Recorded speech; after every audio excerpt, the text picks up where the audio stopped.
Hi everybody, Megan Hayes Ayurveda here. This is the second part for my tip number 3 on how to eat for best digestion according to Ayurvedic wisdom. And so I promised you guys I would give you 3 ways to figure out how to interpret tip number 3. And if you recall, if you haven't seen this video, watch it. But tip number 3 is to eat only until you are about 70% full, maybe 80% full. So eating until you're satisfied but not stuffed. How do you know what 70% is? Well, it's very individualized, of course, for everyone because we are all unique individuals and we all have different metabolic and structural needs.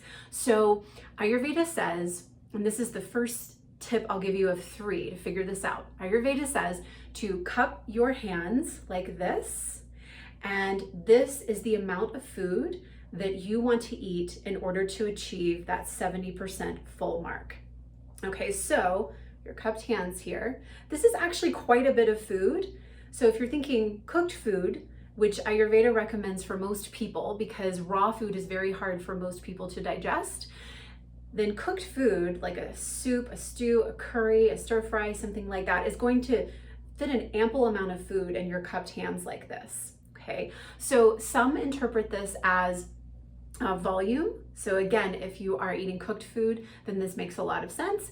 If you're eating a lot of raw food or salads, then this probably won't make a lot of sense, right? That's not a lot of raw greens or salad. So there are some practitioners out there who say, okay, we'll scoop some raw grains into your hands like this, like some raw rice, and measure it.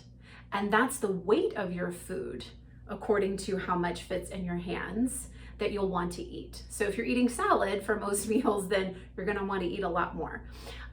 So again, Ayurveda recommends that, this is a whole other sort of topic, but Ayurveda recommends that we eat mostly cooked food. So if that's the case, then this makes a lot of sense. Raw food, you're probably gonna wanna go a different route. And I'm gonna give you 2 more tips on how to figure out what 70% full means for you in my future videos. So stay tuned. Let me know if you have any questions. Thank you so much for watching, and I will see you next time.